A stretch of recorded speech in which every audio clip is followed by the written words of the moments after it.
Good evening, good afternoon, ladies and gentlemen. Welcome back to another episode of Hightop Sports. Happy Monday to all of you. Hope you guys had a fantastic weekend. Great weekend. It was a Kentucky Derby kind of weekend. It was fun to watch. Came down to a nostril. It was an absolute horse fight, I guess you can say. And then we had NASCAR on Sunday night, which was also came down to a nostril. So good weekend in racing style of sports. But we're going to talk a little Gator football today, of course, like we always do on this beautiful Monday. Be sure to smash the like button and subscribe. We're going to be talking about some recruiting talk, number one offensive lineman, something that I've been stating, and now it seems to be coming to fruition.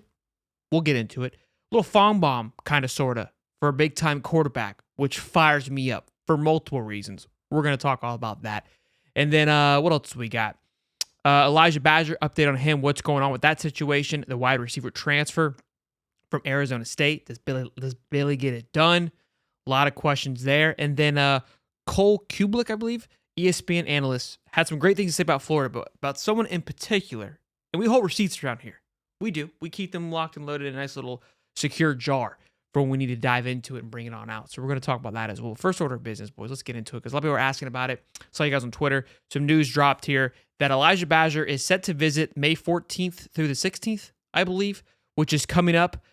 Seems like we're kind of moving kind of slow on this. This seems to be dragging along. I've seen a lot of question marks on his ability to play with his injury to his back. Can he pass a physical? Went and visited Washington. That kind of ended pretty quickly. Some people are kind of scratching their heads like, what's going on here? What's happening with that? And now we obviously have a visit. It seems like Arizona is still in the mix. They have a visit lined up for him after the fact. So, look, we've been saying it this entire time. If we think Billy's going to close this May 14th to the 16th, I think we'd all be shocked. I don't think we should all be holding our breath for that to happen. And I'm going to get into that when I talk about an offensive line. And look, although we as the fans may not enjoy his process or love the way that he's going about in the transfer portal, there could be a little bit of method to his madness. Now, I know I could hear it already that, the Billy, like, non-lovers and non-believers are like, this guy always blowing Billy. No. I'm just benefit of the doubt here, boys. I have been critical of his approach to the portal, but I'm looking at the other side of the tape here. That's all that I'm doing. So don't be throwing your arms up in the air. Just hear me out. I have been on your side on this one. I think we've been all in agreement with our tortoise-like movement in the transfer portal. Although I think we can argue this second time through, Billy did a great job in the winter portal. I think we went out there and got what we needed to get, and we just landed the number one offensive lineman in 2024 class just a week ago. So we can't be too critical. His methods are working, but I think there's a little bit more to it. So we'll continue to monitor this. Maybe we'll have some more. Nick Del Toro will be joining us on Wednesday. Maybe he'll have a little bit of more pulse on the situation, can provide some insight, not only on the Elijah Bazer situation, but get his thoughts and opinions about how Coach Napier has navigated through the portal thus far. So that'll be good stuff there that we dive into. But let's get into what I was alluding to. There's some method to the madness here. 6'4", 290 offensive lineman, Suon Thomas, the number one offensive lineman, inside offensive lineman for the 2025 class, currently committed to Florida State. This is a name that we've mentioned quite a bit on this show.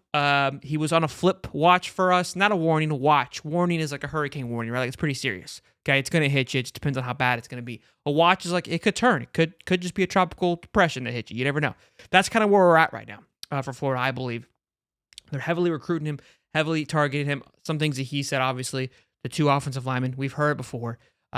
We get it. We want to start seeing it close, which it seems like maybe Rob Sale kind of closed pretty strong now that you look at 2024 class with landing Jason from USC. So we'll see again how all that plays out. But here's the interesting point. An article here from Keith Napier. Here's what he said. And I just said this the other day, that it's affecting recruiting and how kids are going about their recruiting is a transfer portal. He says he's got a strong relationship with FSU staff and is impressed with how the program has recruited him. But he's at least somewhat concerned with how much the Noles use the transfer portal. Now, why would that bother? Why would that concern him? Because you could be promised all these things, like we just said the other day.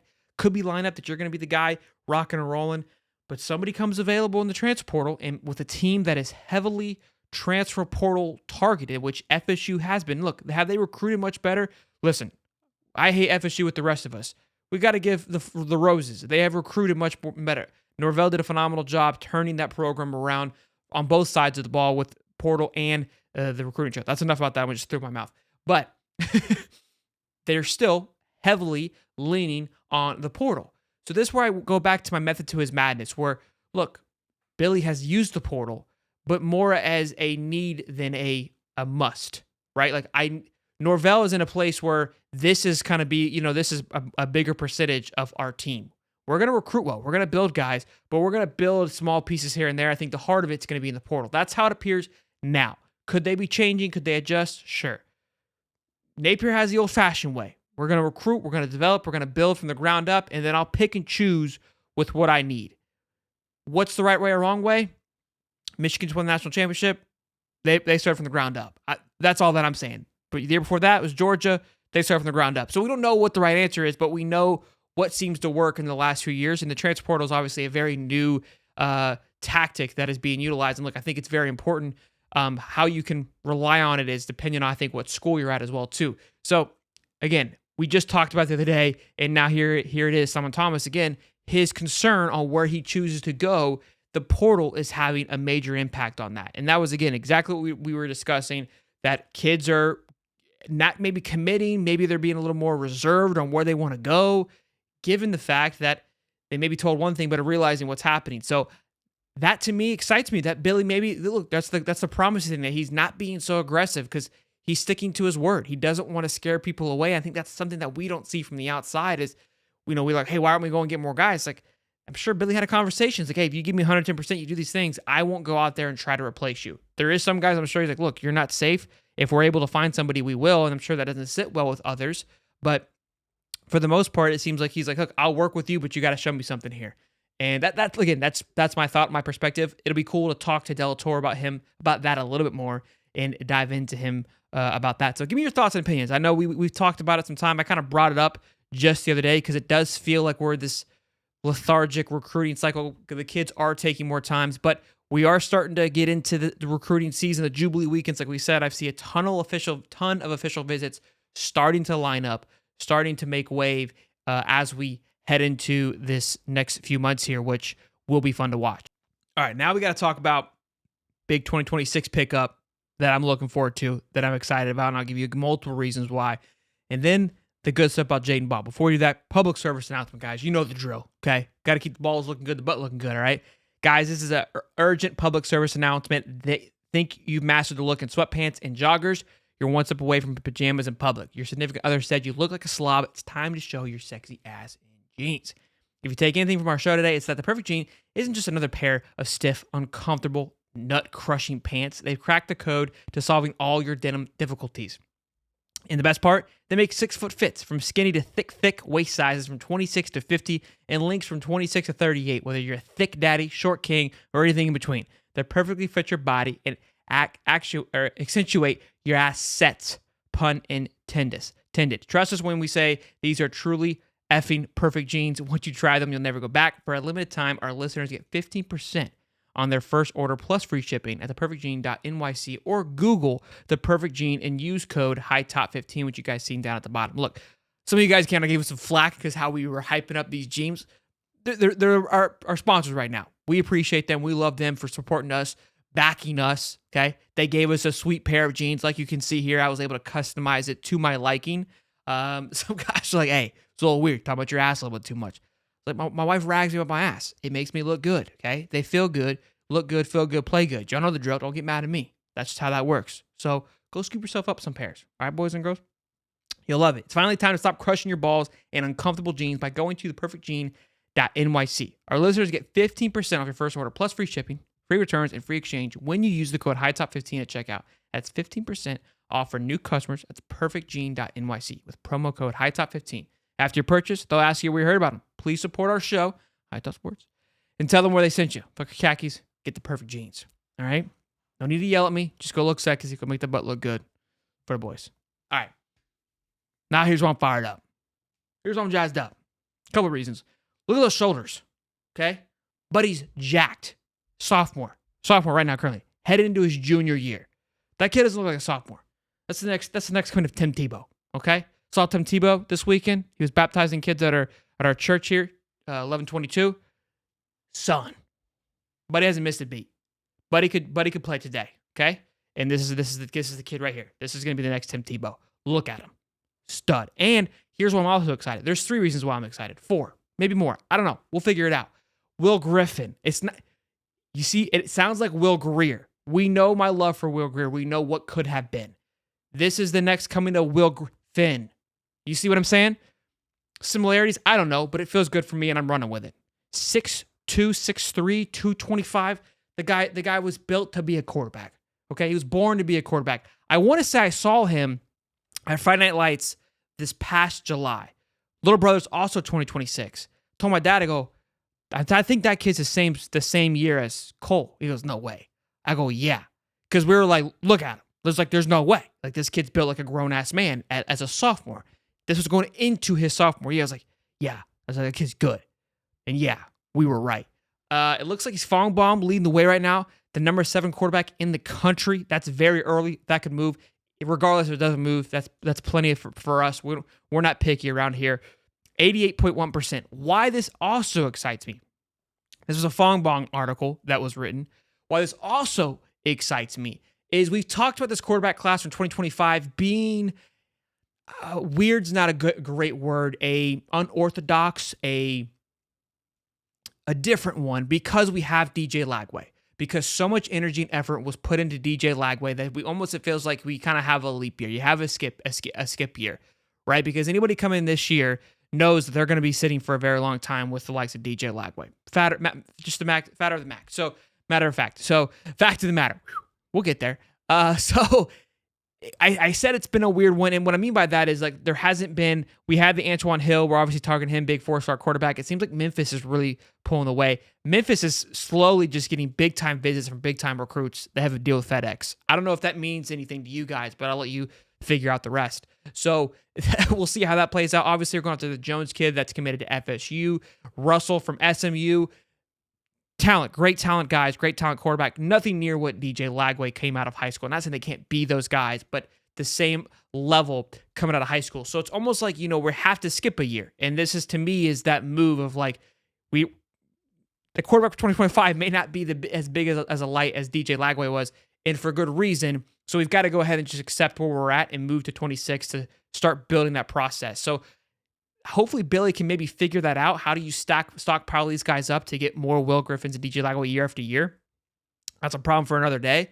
But although it does seem far, we know that DJ Lagway recruiting started at a very early stage, and we see how it paid off. So that's why I bring that up. I know it feels far, but we also know where things start and how they develop. And again, anybody kind of writing Billy off, Billy's still recruiting like he ain't going nowhere for the near future. And that part also fires me up. So keep an eye on that. See if this Will Griffin drops. I mean, that's very early on, but we'll be fired up here for it regardless of what happens. Next up, Cole Kublik, okay, ESPN analyst, had a little bit to say, great things to say about the Florida defense and his thoughts and perspective. It's a great 30-minute video. If you want to go check it out, by all means, go and check that out. But here's what he had to say about a particular running back. We're going to play the clip, and then I'll give my thoughts and opinions about it. Whoa. But this number 13, Jaden Ball, whoa. This is the part that probably takes me most off guard, because I think a lot of people similar to me when I just watched it and I thought he looked good, and I was like, man, that jump cut was incredible. Or like, look at it, like, wow, this kid's got some power, or his kid can get north and south in a hurry. I didn't realize he was 237 pounds doing the things that he was doing. He looked explosive. He looked agile, had great body control. It changed the direction, seemed to be easy for him. I don't know why more people aren't talking about number 13, Jaden Ball for Florida coming out of that spring game, because what I saw wowed the hell out of me. And I think a lot of other people should probably feel the same way. And then when I talked to some folks down in Gainesville, the one thing they talked about, man, he's a load, Cube. Like, Cole, this kid he's massive. He's a big, thick kid. So we've been talking about him here at Florida, right? There's no short of like, hey, why isn't we talking? No, we have been talking about him. I've been talking about him. A couple of reasons why I wanted to bring this up.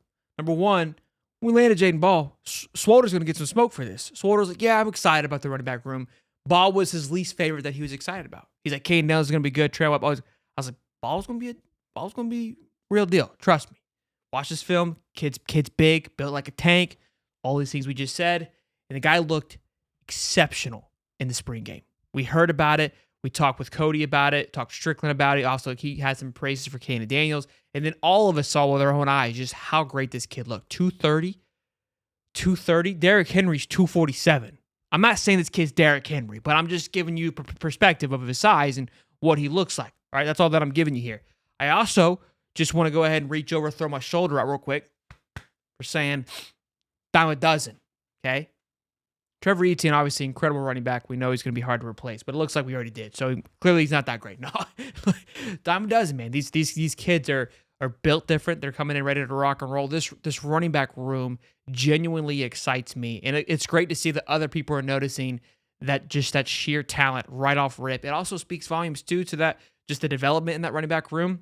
Just get some guys in front of them. I think that's also why you see the talent starting to pick up a little bit with offensive linemen as well. What is interesting too, seen a couple of rankings for running backs, top 10 of the SEC. Montrell Johnson is nowhere to be found. Trevor Etienne's up there, top 7, top 6 for a lot of people.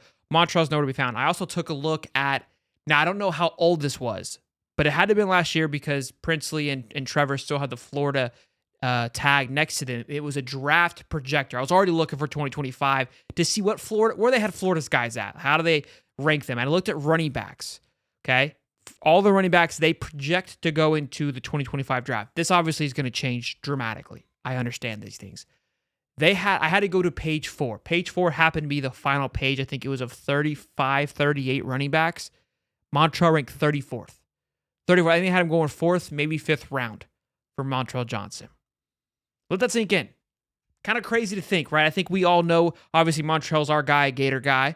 Very interesting thought process on him being that low. Now, running backs, we saw this class. It wasn't that thick of a class, but even Trey Benson, I think, went 2nd, maybe 3rd round. I can't remember. I want to say first pick of the 3rd round, and obviously Trey Benson was respectively the best running back coming out of that draft. So 4th round seems low, but again, I'm more so just comparing him to other running backs, and he was the last page, bottom 5th or 6th running back they felt coming out of the NFL draft. So Montrell's got a lot to prove, a lot to show going into the senior season. And look, I think he's going to be leading an incredible room. I don't think he's going to lose his job, but I'm excited to see what this room is going to do and for Montrell to ball out and really put his name on notice. So we'll see. But it was cool to see Jaden Ball get some love, and I wanted to make sure that Swolder got a little flack for that as well. Well, boys and girls, happy Monday to all of you. Hope you guys enjoyed the show today. Be sure to smash the like button, subscribe. We will be live Wednesday. Of course, best day of the week. Mr. Nick Del Toro from On3 will be joining us. We'll ask him some questions. You guys also showed a lot of love with the Jeremy Crawshaw interview. I really appreciate the support and all the views that came in and all the comments. It was a really cool interview. I really enjoyed doing it. It was an awesome opportunity to get to speak with him and to get that perspective. And I think a lot of people appreciated it. I did get a lot of flack though about the punters for Florida. I couldn't believe it. I mean, I'm glad there's a lot of love and support, but I was just getting dragged that I didn't know more about the great Florida punters. That's on me. That's on. I'll take L on that one and move on. I still stand by what I said, but I appreciate the support for the Florida punters. I do. And how about the roast of Tom Brady? Huh? Incredible. I haven't finished it yet. I'm only an hour in and I haven't stopped laughing. I'm still laughing from watching last night. But can anybody answer the question maybe for me in the comments? Why? Like, for me, growing up, the roast was people, I felt like their career was over and it was like a last-ditch effort to be back in the public eye. Tom, you're good. You're doing just fine. Nobody forgot about you, bud. Okay? You're just this off season. I know you're retired and you're just used to kind of like going on Super Bowl parades and shit, but you're good. We love you. Like, you're not washed up. But I loved it. I'm glad he did it. That was incredible. The amount of people there, insane. You don't miss those things. Surprised I didn't get an invite, but that's besides the point. Smash the like button, subscribe, and I'll see you boys in the next one. Peace and love, baby.